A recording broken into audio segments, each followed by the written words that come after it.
पार्वती प्रियपुत्राय पूर्वा सन्ध्या प्रवर्तते। उत्तिष्ठ गजराज्यास्य कर्तव्यं लोकपालनम्। उत्तिष्ठोत्तिष्ठ विघ्नेश उत्तिष्ठ गणनायक। उत्तिष्ठ गिरिजापुत्रा जगतां मङ्गलं कुरु। श्रीकाणिपाकवरसिद्धिविनायकत्वं प्रीत्याद्य जागृहि कुरु प्रियमङ्गलानि। त्रैलोक्यरक्षणकराणि महोज्ज्वलानि। श्रीमद्विनायक विभो तव सुप्रभातम्। श्रीमद्विहारपुरवास शिवात्मजात कूपोद्भवाद्भुतविलास स्वयंभुमूर्ते। श्रीदेव शङ्खलिखिताश्रितपादपद्म। श्रीमद्विनायक विभो तव सुप्रभातम्। श्रीनारिकेळवनशोभितपुष्टिगात्र क्षीराभिषिक्त शुभविग्रह तत्त्वमूर्ते। दिव्याङ्गमूषिकसुवाहनमोदरूप श्रीमद्विनायक विभो तव सुप्रभातम्। श्रीकाणिपाकवरभूतलवासतुष्ट हे आदिपूज्य अरुणारुणभानुतेज। प्राचीदिशाम्बरमिदं रविकान्तिनिष्ठं श्रीमद्विनायक विभो तव सुप्रभातम्। श्रीबाहुदा शुभतरङ्ग सुबाहुदत्त सुस्निग्धशीतलकणानपि सङ्गृहीत्य प्रभातवायुरिहयास्यति सेवनाय श्रीमद्विनायक विभो तव सुप्रभातम्। गौरीकराम्बुजसुलालित दिव्यवक्त्र श्रीकण्ठमानसमुदाकरमोदरूप कैलासशैलशिखरस्थित बालभानो श्रीमद्गणेश्वर विभो तव सुप्रभातम्। दूर्वाङ्कुराणि जलजानि सुपुष्पकाणि बिल्वानि पूजनविधौ च सुसज्जितानि। नित्यार्चनोत्सुकमदोत्कटवारणास्य श्रीमद्गणेश्वर विभो तव सुप्रभातम्। हृत्कूपमध्य समुपस्थितचित्स्वरूप कूटस्थतत्त्वमिदमेव हि बोधनेन त्वामत्र भासि विदधासि समस्तशोभान् श्रीमद्गणेश्वर विभो तव सुप्रभातम्। श्रीमुद्गलाख्यमुनिसन्नुत सच्चरित्र वासिष्ठगृत्समदमुख्य ऋषीश्वरीड्या वेदोक्तदेवगणमन्त्रगणादिनाथ श्रीमद्गणेश्वर विभो तव सुप्रभातम्। ऋग्वेदकीर्तितगणाधिपज्येष्ठराज त्वं ब्रह्मणस्पतिरिति प्रकटीकृतोऽसि। आधर्वशीर्षमनुमन्त्रित दिव्यमूर्ते श्रीमद्गणेश्वर विभो तव सुप्रभातम्। ब्रह्मादिदेव परिकीर्तित वेदपाठाः त्वच्छूर्पकर्णकुहरौ प्रविशन्ति देवाः। श्रुत्याधुनैव परिपालय धर्मसङ्घान् श्रीवल्लभेश भगवन् तव सुप्रभातम्। हेरम्बलम्ब जठराद्भुत दिव्यगात्र प्रारम्भपूजनमिदं दयया गृहीत्वा सर्वाशुभानि परिनाशय सर्वपुत्र श्रीवल्लभेश भगवन् तव सुप्रभातम्। भानुदयेन न हि दृश्यति चन्द्रबिम्बं त्वत्फालदेश शशिरेव विभाति नित्यं। सत्यस्वरूप निगमागमसन्नुताङ्घ्रे श्रीवल्लभेश भगवन् तव सुप्रभातम्। कालाग्निरुद्रसुतकालनियामकत्वं कालानुकूलफलदोऽसि कलामयोऽसि। कल्याणकारक कलाधर शेखरोऽसि श्रीवल्लभेश भगवन् तव सुप्रभातम्। उग्रस्वरूप रिपुनाशक उग्रपुत्र सौम्योऽसि सोमविनुतोऽसि प्रशान्तरूप सर्वेश सर्वफलकारक सर्वमूर्ते श्रीवल्लभेश भगवन् तव सुप्रभातम्। दारिद्र्य दुःख भयभञ्जन दक्ष स्वामिन् तारुण्य विग्रह धनादि फलप्रदायिन् लावण्य मंजुल कलान्वित रञ्जितास्य हे विघ्ननाथ भगवन् तव सुप्रभातम्। गम्भीर तुष्ट गणराज गकार पूज्य गान्धर्वगान परिवर्तित नादमूर्ते गाङ्गेय गण्य गणिताधिक कलास्वरूप श्रीमद्विनायक विभो तव सुप्रभातम्। मूलादिचक्र निलयोच्युत योगमूर्ते त्वामादिदेवमनुचिन्त्य तरन्ति भक्ताः रागादिदोषपरिहारकवेदवेद्या हे विघ्ननाथ भगवन् तव सुप्रभातम्। लक्ष्म्यादिशक्तियुतशक्ति गणेश्वरोऽसि दिव्याक्षरोऽसि शुभमन्त्रविराजितोऽसि तन्त्रादिभिर्नुतनतेष्टतवल्लभेश हे विघ्ननाथ भगवन् तव सुप्रभातम्। नागोपवीतधरनाथ विनोदचित्त नागास्य नाशित महाघनतानुरक्त आनन्दतुन्दिलतनो बहिरान्तरस्थ हे विघ्ननाथ भगवन् तव सुप्रभातम्। भद्रे भवक्त्र नवभद्रद भद्रतेज रुद्रप्रियात्मज मदद्रव शक्तियुक्त आद्रीशजा मधुरवत्सलता निधान हे विघ्ननाथ भगवन् तव सुप्रभातम्। सर्वार्थसिद्धिफलदायक बुद्धिदायिन् विघ्नाद्रिवज्रपरिपूज्य चतुर्थी काले भद्रं पदं दिशसि भक्तगणार्थितोऽसि हे विघ्ननाथ भगवन् तव सुप्रभातम्। बालादिभव्य बहुरूपधरोऽसि देव चिन्तामणिस्त्वमसि सर्वफलप्रदोऽसि त्वन्नाम दिव्यमणिरस्ति जगद्धिताय हे विघ्ननाथ भगवन् तव सुप्रभातम्।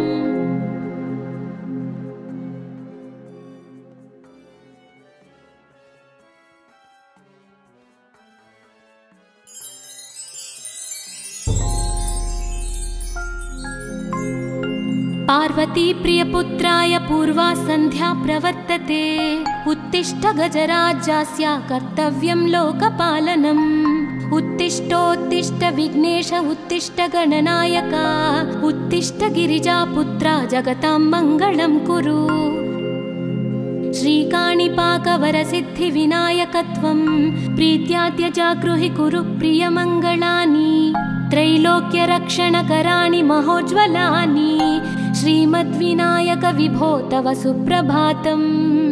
श्रीमद्विहारपुरवास शिवात्मजाता कूपोद्भवाद्भुतविलास स्वयंभुमूर्ते श्रीदेव शङ्खलिखिताश्रितपादपद्मा श्रीमद्विनायक विभो तव सुप्रभातम्।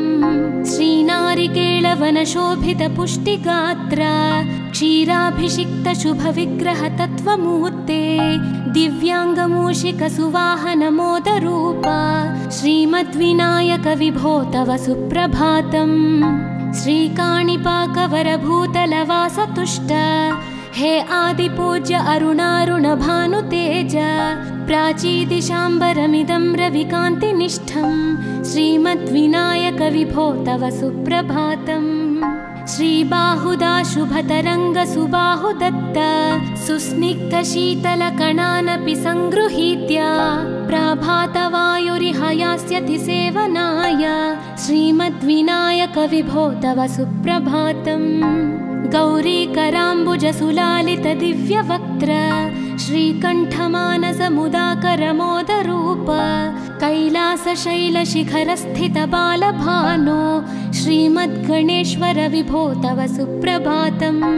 दूर्वाङ्कुराणि जलजानि सुपुष्पकाणि बिल्वानि पूजनविधौ च सुसज्जितानि नित्यार्चनोत्सुकमदोत्कटवारणास्य श्रीमद्गणेश्वर विभो तव सुप्रभातम्। हृत्कूपमध्य समुपस्थितचित्स्वरूप कूटस्थतत्त्वमिदमेव हि बोधनेन त्वामत्र भासि विदधासि समस्तशोभान् श्रीमद्गणेश्वर विभो तव सुप्रभातम्।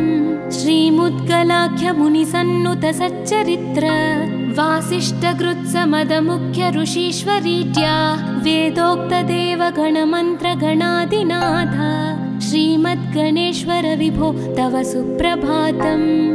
ऋग्वेदकीर्तितगणाधिपज्येष्ठराज त्वं ब्रह्मणस्पतिरिति प्रकटीकृतोऽसि आधर्वशीर्षमनुमन्त्रित दिव्यमूर्ते श्रीमद्गणेश्वर विभो तव सुप्रभातम्। ब्रह्मादिदेव परिकीर्तितवेदपाठाः त्वच्छूर्पकर्णकुहरौ प्रविशन्ति देवाः श्रुत्याधुनैव परिपालय धर्मसङ्घान् श्रीवल्लभेश भगवन् तव सुप्रभातम् हेरम्बलम्ब जठराद्भुत दिव्यगात्रा प्रारम्भपूजनमिदं दयया गृहीत्वा सर्वाशुभानि परिनाशय सर्वपुत्रा श्रीवल्लभेश भगवन् तव सुप्रभातम् भानुदयेन न हि दृश्यति चन्द्रबिम्बं त्वत्फालदेश शशिरेव विभाति नित्यं सत्यस्वरूप निगमागमसन्नुताङ्घ्रे श्रीवल्लभेश भगवन् तव सुप्रभातम् कालाग्निरुद्रसुतकालनियामकत्वं कालानुकूलफलदोऽसि कलामयोऽसि कल्याणकारक कलाधरशेखरोऽसि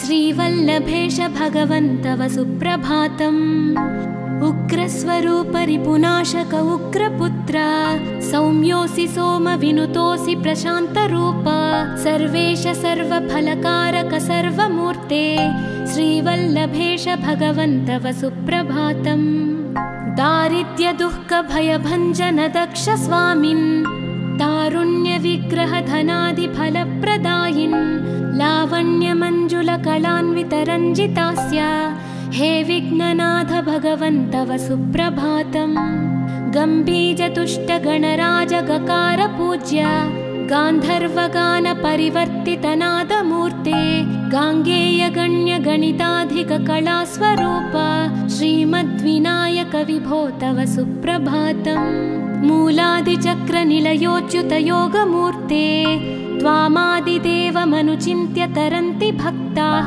रागादिदोषपरिहारकवेदवेद्या हे विघ्ननाथ भगवन् तव सुप्रभातम् लक्ष्म्यादिशक्तियुतशक्तिगणेश्वरोऽसि दिव्याक्षरोऽसि शुभमन्त्रविराजितोऽसि तन्त्रादिभिर्नुतनतेष्टतवल्लभेश हे विघ्ननाथ भगवन् तव सुप्रभातम् नागोपवीतधरनाथ विनोदचित्त नागास्य नाशित महाघनतानुरक्त आनन्दतुन्दिलतनो बहिरान्तरस्थ हे विघ्ननाथ भगवन् तव सुप्रभातम् भद्रे भवक्त्र नवभद्रद भद्रतेज रुद्रप्रियात्मज मदद्रव शक्तियुक्त आद्रीशजा मधुरवत्सलता निधान हे विघ्ननाथ भगवन् तव सुप्रभातम् सर्वार्थसिद्धिफलदायक बुद्धिदायिन्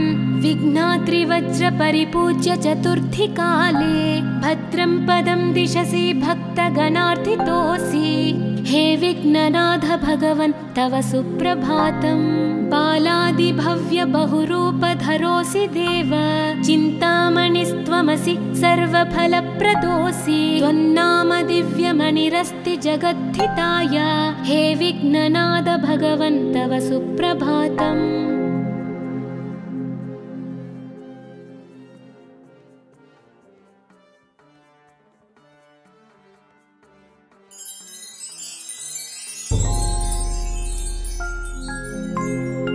पार्वती प्रियपुत्राय पूर्वा सन्ध्या प्रवर्तते उत्तिष्ठ गजराज्यास्य कर्तव्यं लोकपालनम् उत्तिष्ठोत्तिष्ठ विघ्नेश उत्तिष्ठ गणनायका उत्तिष्ठ गिरिजापुत्रा जगतां मङ्गलं कुरु श्रीकाणिपाकवरसिद्धिविनायकत्वं प्रीत्याद्यजागृहि कुरु प्रियमङ्गलानि त्रैलोक्यरक्षणकराणि महोज्ज्वलानि श्रीमद्विनायक विभो तव सुप्रभातम् श्रीमद्विहारपुरवास शिवात्मजाता कूपोद्भवाद्भुतविलास स्वयंभुमूर्ते श्रीदेव शङ्खलिखिताश्रितपादपद्मा श्रीमद्विनायक विभो तव सुप्रभातम् श्रीनारिकेळवनशोभितपुष्टिगात्रा क्षीराभिषिक्तशुभविग्रहतत्त्वमूर्ते दिव्याङ्गमूषिकसुवाहनमोदरूपा श्रीमद्विनायक विभो तव सुप्रभातम् श्रीकाणिपाकवरभूतलवासतुष्ट हे आदिपूज्य अरुणारुणभानुतेज प्राचीदिशाम्बरमिदं रविकान्तिनिष्ठं श्रीमद्विनायक विभो तव सुप्रभातम् श्रीबाहुदा शुभतरङ्गसुबाहुदत्त सुस्निग्धशीतलकणानपि सङ्गृहीत्य प्रभातवायुरिह यास्यति सेवनाय श्रीमद्विनायक विभो तव सुप्रभातम् गौरीकराम्बुजसुलालितदिव्यवक्त्र श्रीकण्ठमानसमुदाकरमोदरूप कैलासशैलशिखरस्थितबालभानो श्रीमद्गणेश्वर विभो तव सुप्रभातम् दूर्वाङ्कुराणि जलजानि सुपुष्पकाणि बिल्वानि पूजनविधौ च सुसज्जितानि नित्यार्चनोत्सुकमदोत्कटवारणास्य श्रीमद्गणेश्वर विभो तव सुप्रभातम् हृत्कूपमध्यसमुपस्थितचित्स्वरूप कूटस्थतत्त्वमिदमेव हि बोधनेन त्वामत्र भासि विदधासि समस्तशोभान् श्रीमद्गणेश्वर विभो तव सुप्रभातम् श्रीमुद्गलाख्यमुनिसन्नुतसच्चरित्र वासिष्ठगृत्समदमुख्य ऋषीश्वरीट्या वेदोक्तदेवगणमन्त्रगणादिनाथ श्रीमद्गणेश्वर विभो तव सुप्रभातम् ऋग्वेदकीर्तितगणाधिपज्येष्ठराज त्वं ब्रह्मणस्पतिरिति प्रकटीकृतोऽसि आधर्वशीर्षमनुमन्त्रितदिव्यमूर्ते श्रीमद्गणेश्वर विभो तव सुप्रभातम् ब्रह्मादिदेव परिकीर्तितवेदपाठाः त्वच्छूर्पकर्णकुहरौ प्रविशन्ति देवाः श्रुत्याधुनैव परिपालय धर्मसङ्घान् श्रीवल्लभेश भगवन् तव सुप्रभातम् हेरम्बलम्ब जठराद्भुतदिव्यगात्र प्रारम्भपूजनमिदं दयया गृहीत्वा सर्वाशुभानि परिनाशय सर्वपुत्र श्रीवल्लभेश भगवन् तव सुप्रभातम् भानुदयेन न हि दृश्यति चन्द्रबिम्बं त्वत्फालदेशशशिरेव विभाति नित्यं सत्यस्वरूप निगमागमसन्नुताङ्घ्रे श्रीवल्लभेश भगवन् तव सुप्रभातम् कालाग्निरुद्रसुतकालनियामकत्वं कालानुकूलफलदोऽसि कलामयोऽसि कल्याणकारककलाधरशेखरोऽसि श्रीवल्लभेश भगवन् तव सुप्रभातम् उग्रस्वरूपरिपुनाशक उग्रपुत्र सौम्योऽसि सोमविनुतोऽसि प्रशान्तरूप सर्वेश सर्वफलकारक सर्वमूर्ते श्रीवल्लभेश भगवन् तव सुप्रभातम् दारिद्र्यदुःखभयभञ्जन दक्ष स्वामिन् तारुण्यविग्रहधनादिफलप्रदायिन् लावण्यमञ्जुलकलान्वितरञ्जितास्य हे विघ्ननाथ भगवन् तव सुप्रभातम् गम्भीजतुष्टगणराजगकार पूज्य गान्धर्वगानपरिवर्तितनादमूर्ते गाङ्गेयगण्यगणिताधिककलास्वरूप श्रीमद्विनायक विभो तव सुप्रभातम् मूलादिचक्रनिलयोच्युतयोगमूर्ते त्वामादिदेवमनुचिन्त्य तरन्ति भक्ताः रागादिदोषपरिहारकवेदवेद्या हे विघ्ननाथ भगवन् तव सुप्रभातम् लक्ष्म्यादिशक्तियुतशक्तिगणेश्वरोऽसि दिव्याक्षरोऽसि शुभमन्त्रविराजितोऽसि तन्त्रादिभिर्नुतनतेष्टतवल्लभेश हे विघ्ननाथ भगवन् तव सुप्रभातम् नागोपवीतधरनाथ विनोदचित्त नागास्य नाशित महाघनतानुरक्त आनन्दतुन्दिलतनो बहिरान्तरस्थ हे विघ्ननाथ भगवन् तव सुप्रभातम् भद्रे भवक्त्र नवभद्रद भद्रतेज रुद्रप्रियात्मज मदद्रव शक्तियुक्त आद्रीशजा मधुरवत्सलता निधान हे विघ्ननाथ भगवन् तव सुप्रभातम् सर्वार्थसिद्धिफलदायक बुद्धिदायिन् विघ्नात्रिवज्रपरिपूज्य चतुर्थी काले भद्रं पदं दिशसि भक्तगणार्थितोऽसि हे विघ्ननाथ भगवन् तव सुप्रभातम् बालादिभव्य बहुरूपधरोऽसि देव चिन्तामणिस्त्वमसि सर्वफलप्रदोऽसि त्वन्नाम दिव्यमणिरस्ति जगद्धिताय हे विघ्ननाथ भगवन् तव सुप्रभातम्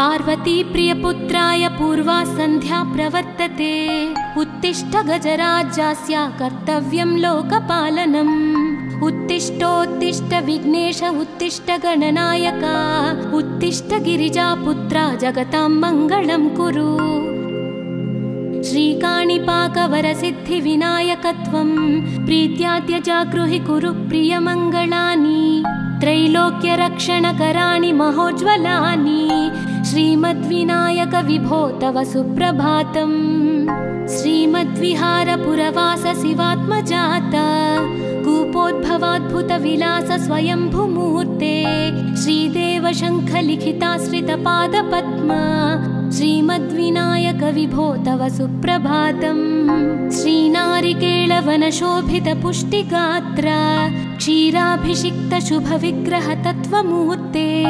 दिव्याङ्गमूषिकसुवाहनमोदरूप श्रीमद्विनायक विभो तव सुप्रभातम् श्रीकाणिपाकवरभूतलवासतुष्ट हे आदिपूज्य अरुणारुणभानुतेज प्राचीदिशाम्बरमिदं रविकान्तिनिष्ठं श्रीमद्विनायक विभो तव सुप्रभातम् श्रीबाहुदाशुभतरङ्गसुबाहुदत्त सुस्निग्धशीतलकणानपि सङ्गृहीत्य प्रभातवायुरिहयास्यति सेवनाय श्रीमद्विनायक विभो तव सुप्रभातम् गौरीकराम्बुजसुलालितदिव्यवक्त्र श्रीकण्ठमानसमुदाकरमोदरूप कैलासशैलशिखरस्थितबालभानो श्रीमद्गणेश्वर विभो तव सुप्रभातम् दूर्वाङ्कुराणि जलजानि सुपुष्पकाणि बिल्वानि पूजनविधौ च सुसज्जितानि नित्यार्चनोत्सुकमदोत्कटवारणास्य श्रीमद्गणेश्वर विभो तव सुप्रभातम् हृत्कूपमध्य समुपस्थितचित्स्वरूप कूटस्थतत्त्वमिदमेव हि बोधनेन त्वामत्र भासि विदधासि समस्तशोभान् श्रीमद्गणेश्वर विभो तव सुप्रभातम् श्रीमुद्गलाख्यमुनिसन्नुत सच्चरित्र वासिष्ठगृत्समदमुख्य ऋषीश्वरीज्या वेदोक्तदेवगणमन्त्रगणादिनाथ श्रीमद्गणेश्वर विभो तव सुप्रभातम् ऋग्वेदकीर्तितगणाधिपज्येष्ठराज त्वं ब्रह्मणस्पतिरिति प्रकटीकृतोऽसि आधर्वशीर्षमनुमन्त्रितदिव्यमूर्ते श्रीमद्गणेश्वर विभो तव सुप्रभातम् ब्रह्मादिदेव परिकीर्तितवेदपाठाः त्वच्छूर्पकर्णकुहरौ प्रविशन्ति देवाः श्रुत्याधुनैव परिपालय धर्मसङ्घान् श्रीवल्लभेश भगवन् तव सुप्रभातम् हेरम्बलम्ब जठराद्भुत दिव्यगात्र प्रारम्भपूजनमिदं दयया गृहीत्वा सर्वाशुभानि परिनाशय सर्वपुत्र श्रीवल्लभेश भगवन् तव सुप्रभातम् भानुदयेन न हि दृश्यति चन्द्रबिम्बं त्वत्फालदेश शशिरेव विभाति नित्यं सत्यस्वरूप निगमागमसन्नुताङ्घ्रे श्रीवल्लभेश भगवन् तव सुप्रभातम् कालाग्निरुद्रसुतकालनियामकत्वं कालानुकूलफलदोऽसि कलामयोऽसि कल्याणकारककलाधरशेखरोऽसि श्रीवल्लभेश भगवन् तव सुप्रभातम् उग्रस्वरूपरिपुनाशक उग्रपुत्र सौम्योऽसि सोमविनुतोऽसि प्रशान्तरूप सर्वेश सर्वफलकारक सर्वमूर्ते श्रीवल्लभेश भगवन् तव सुप्रभातम् दारिद्र्यदुःखभयभञ्जन दक्ष स्वामिन् तारुण्यविग्रहधनादिफलप्रदायिन् लावण्यमञ्जुलकलान्वितरञ्जितास्य हे विघ्ननाथ भगवन् तव सुप्रभातम्। गम्भीरतुष्टगणराजगकार गान्धर्वगानपरिवर्तितनादमूर्ते गाङ्गेयगण्यगणिताधिककलास्वरूप श्रीमद्विनायक विभो तव सुप्रभातम्। मूलादिचक्रनिलयोच्युतयोगमूर्ते त्वामादिदेवमनुचिन्त्य तरन्ति भक्ताः रागादिदोषपरिहारकवेदवेद्या हे विघ्ननाथ भगवन् तव सुप्रभातम्। लक्ष्म्यादिशक्तियुतशक्तिगणेश्वरोऽसि दिव्याक्षरोऽसि शुभमन्त्रविराजितोऽसि तन्त्रादिभिर्नुतनतेष्टतवल्लभेश हे विघ्ननाथ भगवन् तव सुप्रभातम्। नागोपवीतधरनाथ विनोदचित्त नागास्य नाशितमहाघनतानुरक्त आनन्दतुन्दिलतनो बहिरान्तरस्थ हे विघ्ननाथ भगवन् तव सुप्रभातम्। भद्रे भवक्त्र नवभद्रद भद्रतेज रुद्रप्रियात्मज मदद्रवशक्तियुक्त आद्रीशजा मधुरवत्सलता निधान हे विघ्ननाथ भगवन् तव सुप्रभातम्। सर्वार्थसिद्धिफलदायक बुद्धिदायिन् विघ्नाद्रिवज्रपरिपूज्य चतुर्थीकाले भद्रं पदं दिशसि भक्तगणार्थितोऽसि हे विघ्ननाथ भगवन् तव सुप्रभातम्। बालादिभव्य बहुरूपधरोऽसि देव चिन्तामणिस्त्वमसि सर्वफलप्रदोऽसि त्वन्नाम दिव्यमणिरस्ति जगद्धिताय हे विघ्ननाथ भगवन् तव सुप्रभातम्।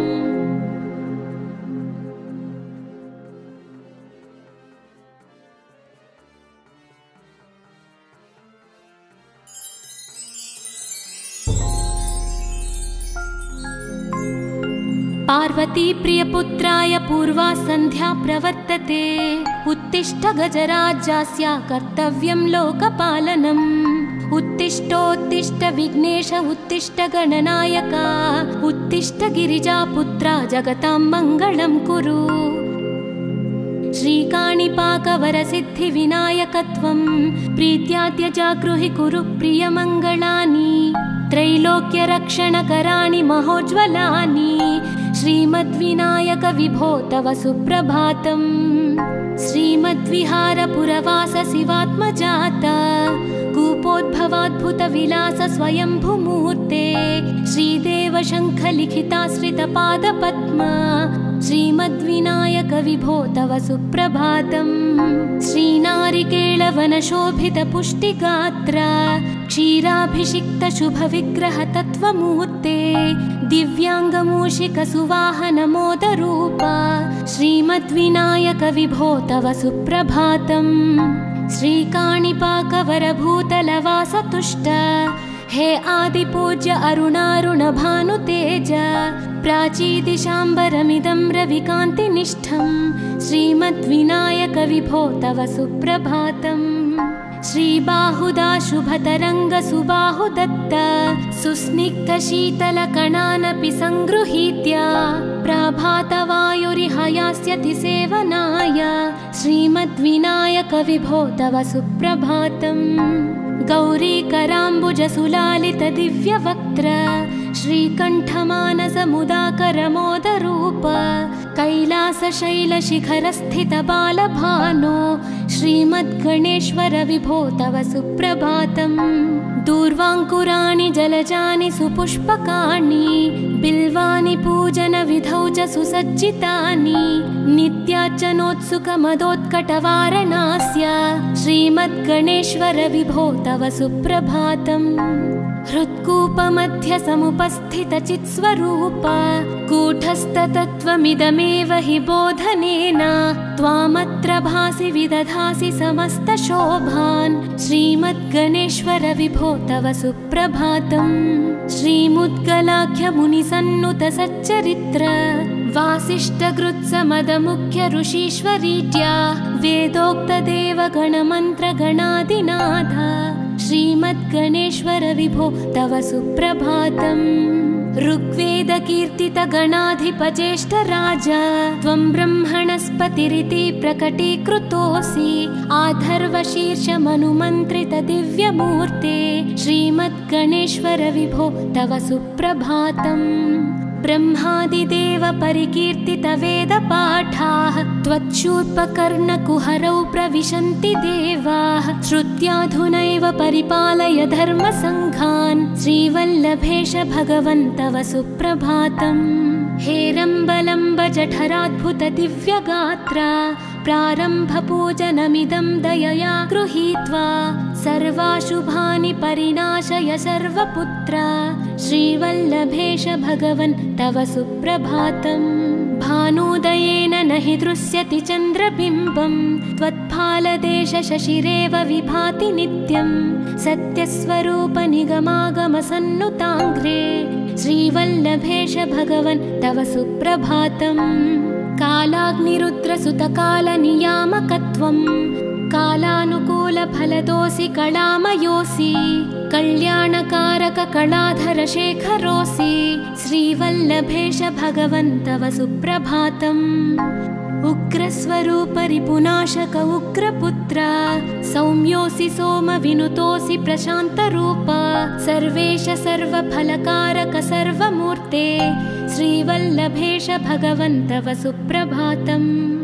दारिद्र्यदुःखभयभञ्जन दक्ष स्वामिन् तारुण्यविग्रहधनादिफलप्रदायिन्। लावण्यमञ्जुलकलान्वितरञ्जितास्य हे विघ्ननाथ भगवन् तव सुप्रभातम्। गम्भीजतुष्टगणराजगकार पूज्य गान्धर्वगानपरिवर्तितनादमूर्ते। गाङ्गेयगण्यगणिताधिककलास्वरूप श्रीमद्विनायक विभो तव सुप्रभातम्। मूलादिचक्रनिलयोच्युतयोगमूर्ते त्वामादिदेवमनुचिन्त्य तरन्ति भक्ताः। रागादिदोषपरिहारक वेदवेद्या हे विघ्ननाथ भगवन् तव सुप्रभातम्। लक्ष्म्यादिशक्तियुतशक्ति गणेश्वरोऽसि दिव्याक्षरोऽसि शुभमन्त्रविराजितोऽसि। तन्त्रादिभिर्नुतनतेष्टत वल्लभेश हे विघ्ननाथ भगवन् तव सुप्रभातम्। नागोपवीतधरनाथ विनोदचित्त नागास्य नाशित महाघनतानुरक्त। आनन्दतुन्दिलतनो बहिरान्तरस्थ हे विघ्ननाथ भगवन् तव सुप्रभातम्। भद्रे भवक्त्र नवभद्रद भद्रतेज रुद्रप्रियात्मज मदद्रव शक्तियुक्त।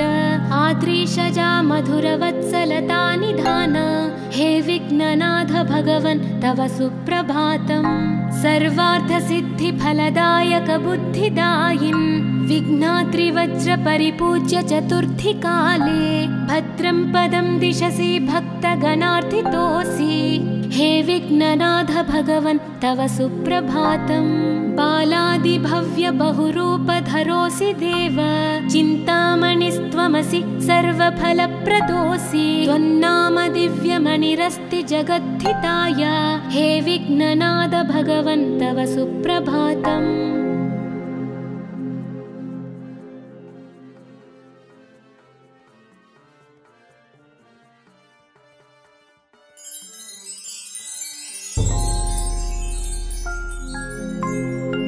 पार्वती प्रियपुत्राय पूर्वा सन्ध्या प्रवर्तते।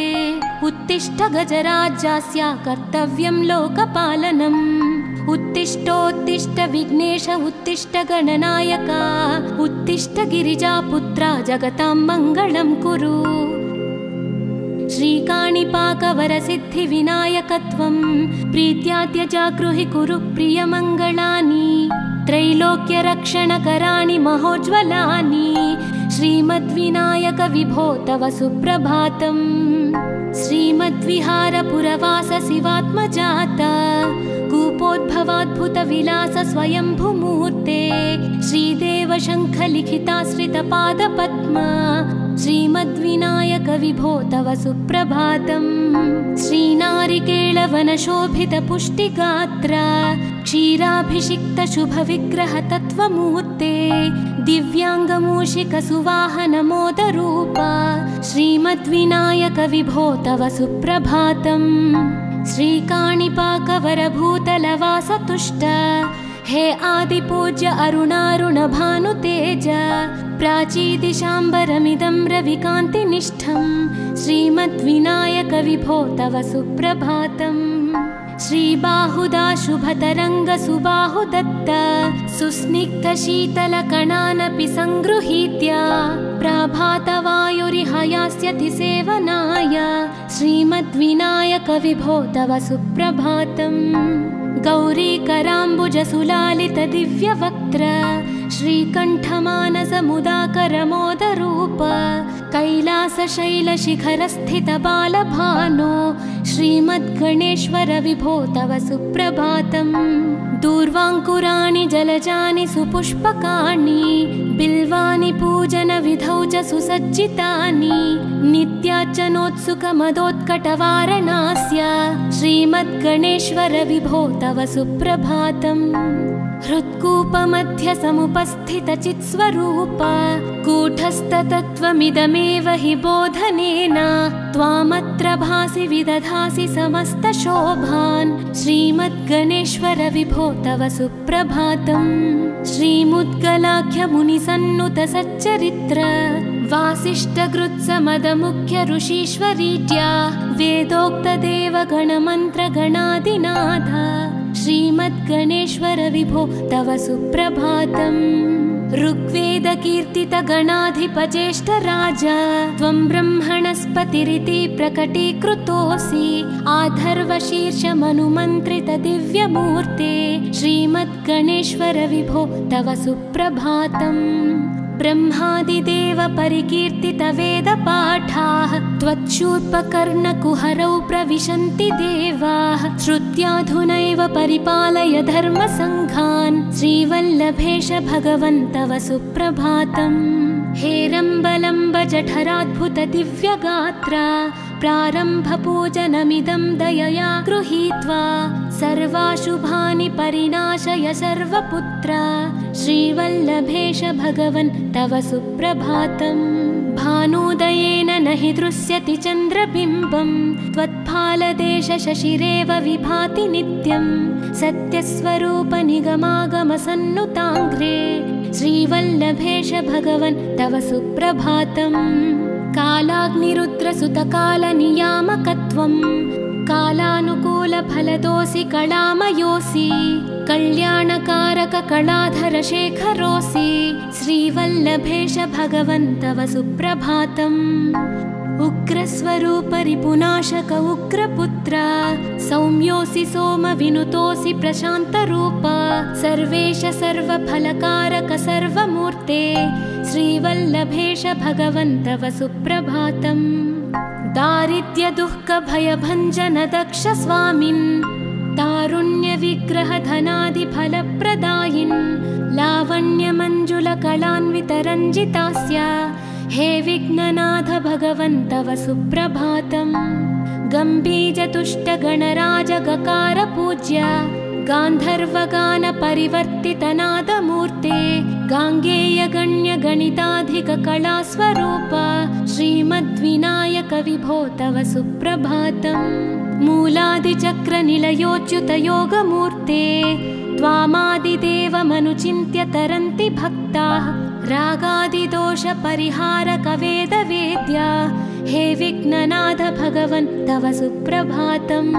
लक्ष्म्यादिशक्तियुतशक्तिगणेश्वरोऽसि दिव्याक्षरोऽसि शुभमन्त्रविराजितोऽसि तन्त्रादिभिर्नुतनतेष्टतवल्लभेश हे विघ्ननाथ भगवन् तव सुप्रभातम्। नागोपवीतधरनाथ विनोदचित्त नागास्य नाशित महाघनतानुरक्त आनन्दतुन्दिलतनो बहिरान्तरस्थ हे विघ्ननाथ भगवन् तव सुप्रभातम्।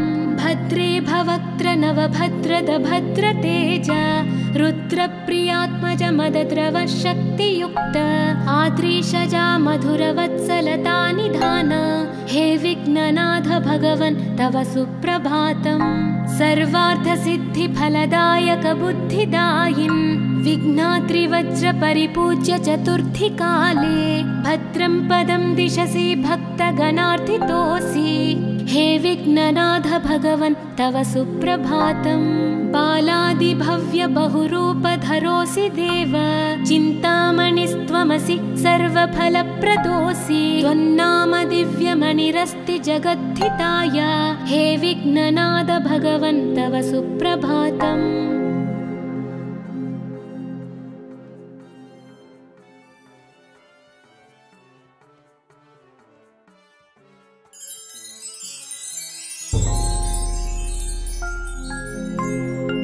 पार्वती प्रियपुत्राय पूर्वा संध्या प्रवर्तते उत्तिष्ठ गजराज्यस्य कर्तव्यं लोकपालनम् उत्तिष्ठोत्तिष्ठ विघ्नेश उत्तिष्ठ गणनायक उत्तिष्ठ गिरिजापुत्रा जगतां मङ्गलं कुरु श्रीकाणिपाकवरसिद्धिविनायकत्वं प्रीत्याद्य जागृहि कुरु प्रियमङ्गलानि त्रैलोक्यरक्षणकराणि महोज्ज्वलानि श्रीमद्विनायक विभो तव सुप्रभातम् श्रीमद्विहारपुरवास शिवात्मजाता कूपोद्भवाद्भुतविलास स्वयंभुमूर्ते श्रीदेव शङ्खलिखिताश्रितपादपद्मा श्रीमद्विनायक विभो तव सुप्रभातम् श्रीनारिकेळवनशोभितपुष्टिगात्र क्षीराभिषिक्त शुभविग्रह तत्त्वमूर्ते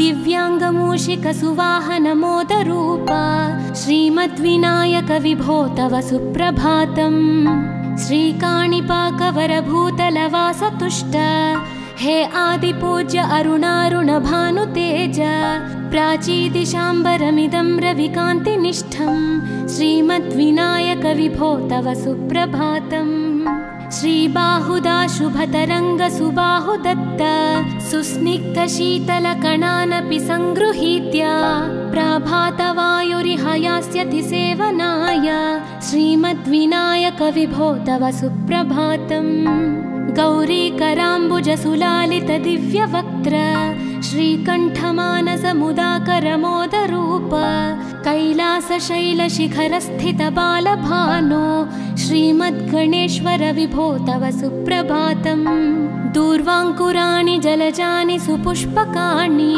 बिल्वानि पूजनविधौ च सुसज्जितानि नित्यार्चनोत्सुकमदोत्कटवारणास्य श्रीमद्गणेश्वर विभो तव सुप्रभातम् हृत्कूपमध्य समुपस्थितचित्स्वरूप कूटस्थतत्त्वमिदमेव हि बोधनेन त्वामत्र भासि विदधासि समस्तशोभान् श्रीमद्गणेश्वर विभो तव सुप्रभातम् श्रीमुद्गलाख्यमुनिसन्नुत सच्चरित्र वासिष्ठकृत्समदमुख्य ऋषीश्वरीत्या वेदोक्तदेवगणमन्त्रगणादिनाथ श्रीमद्गणेश्वर विभो तव सुप्रभातम् ऋग्वेदकीर्तितगणाधिपज्येष्ठराज त्वं ब्रह्मणस्पतिरिति प्रकटीकृतोऽसि आधर्वशीर्षमनुमन्त्रित दिव्यमूर्ते श्रीमद्गणेश्वर विभो तव सुप्रभातम्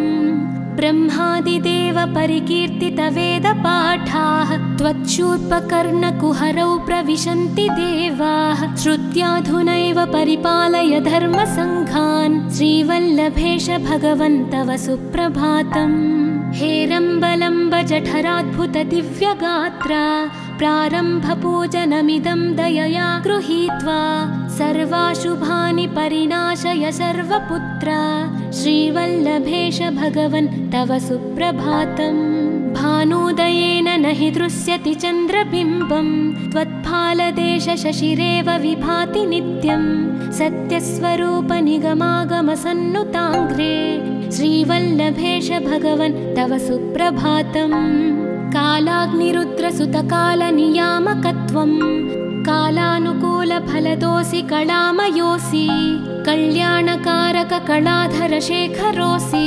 श्रीवल्लभेश भगवन् तव सुप्रभातम् उग्रस्वरूप रिपुनाशक उग्रपुत्र सौम्योऽसि सोमविनुतोऽसि प्रशान्तरूप सर्वेश सर्वफलकारक सर्वमूर्ते श्रीवल्लभेश भगवन् तव सुप्रभातम् दारिद्र्यदुःखभयभञ्जन दक्ष स्वामिन् तारुण्यविग्रहधनादिफलप्रदायिन् लावण्यमञ्जुलकलान्वितरञ्जितास्य हे विघ्ननाथ भगवन् तव सुप्रभातम् गम्भीजतुष्टगणराजगकार पूज्य गान्धर्वगानपरिवर्तितनादमूर्ते गाङ्गेयगण्यगणिताधिककलास्वरूप श्रीमद्विनायक विभो तव सुप्रभातम् मूलादिचक्रनिलयोच्युतयोगमूर्ते त्वामादिदेवमनुचिन्त्य तरन्ति भक्ताः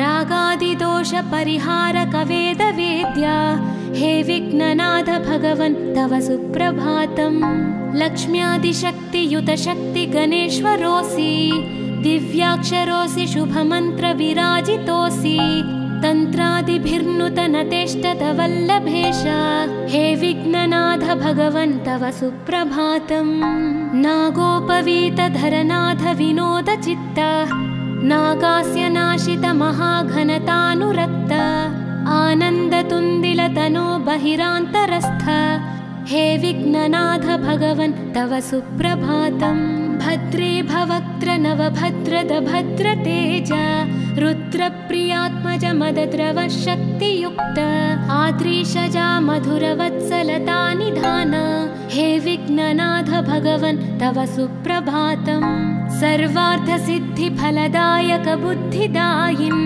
विघ्नात्रिवज्रपरिपूज्य चतुर्थी काले भद्रं पदं दिशसि भक्तगणार्थितोऽसि हे विघ्ननाथ भगवन् तव सुप्रभातम् बालादिभव्य बहुरूपधरोऽसि देव चिन्तामणिस्त्वमसि सर्वफलप्रदोऽसि त्वन्नाम दिव्यमणिरस्ति जगद्धिताय हे विघ्ननाथ भगवन् तव सुप्रभातम्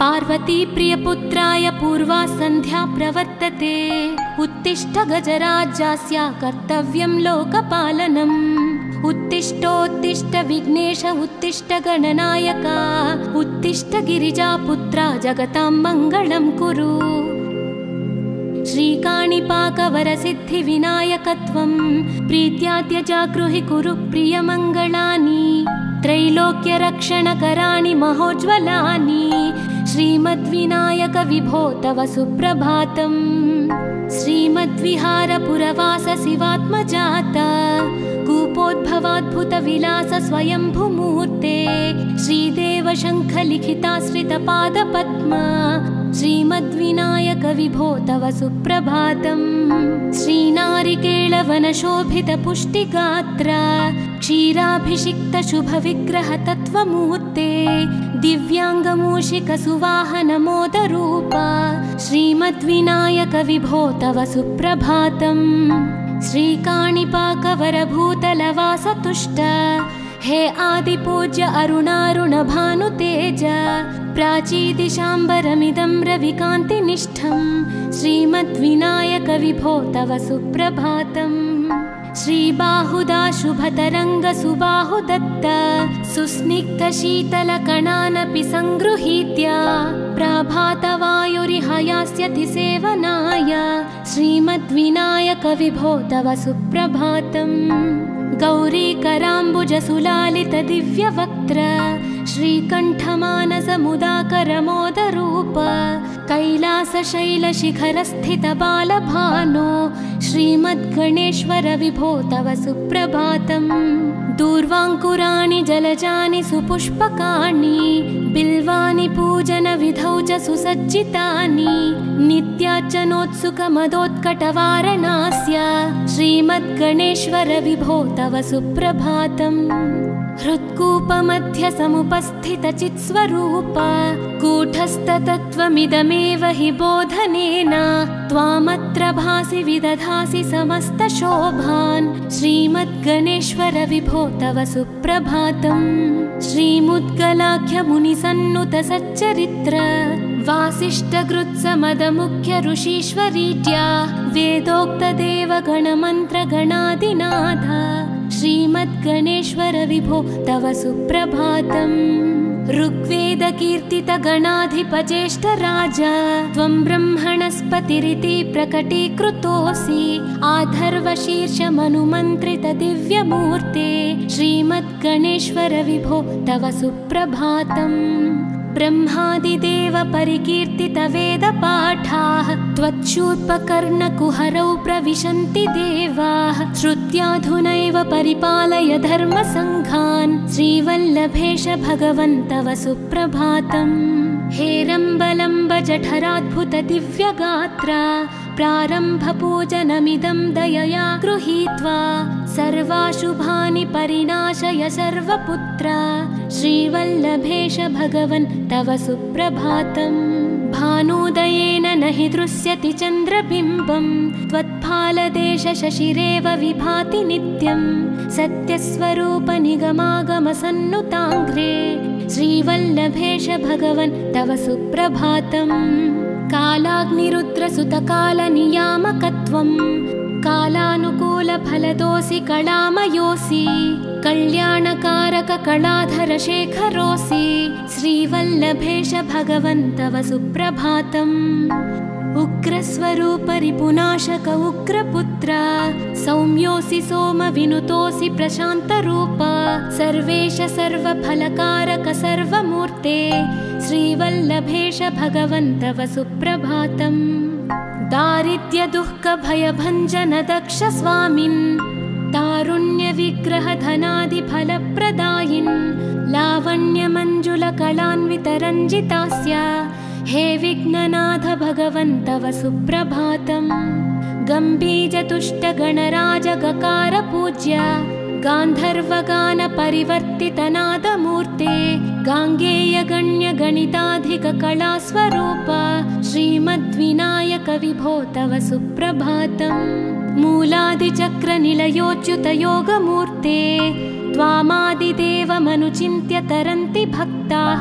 रागादिदोषपरिहारक वेदवेद्या हे विघ्ननाथ भगवन् तव सुप्रभातम् लक्ष्म्यादिशक्तियुत शक्ति गणेश्वरोऽसि दिव्याक्षरोऽसि शुभमन्त्र विराजितोऽसि तन्त्रादिभिर्नुतनतेष्टत वल्लभेश हे विघ्ननाथ भगवन् तव सुप्रभातम् नागोपवीतधरनाथ विनोदचित्त नागास्य नाशित महाघनतानुरक्त आनन्दतुन्दिलतनो बहिरान्तरस्थ हे विघ्ननाथ भगवन् तव सुप्रभातम् भद्रे भवक्त्र नवभद्रद भद्रतेज रुद्रप्रियात्मज मदद्रव शक्तियुक्त आद्रीशजा मधुरवत्सलता निधान हे विघ्ननाथ भगवन् तव सुप्रभातम् सर्वार्थसिद्धिफलदायक बुद्धिदायिन्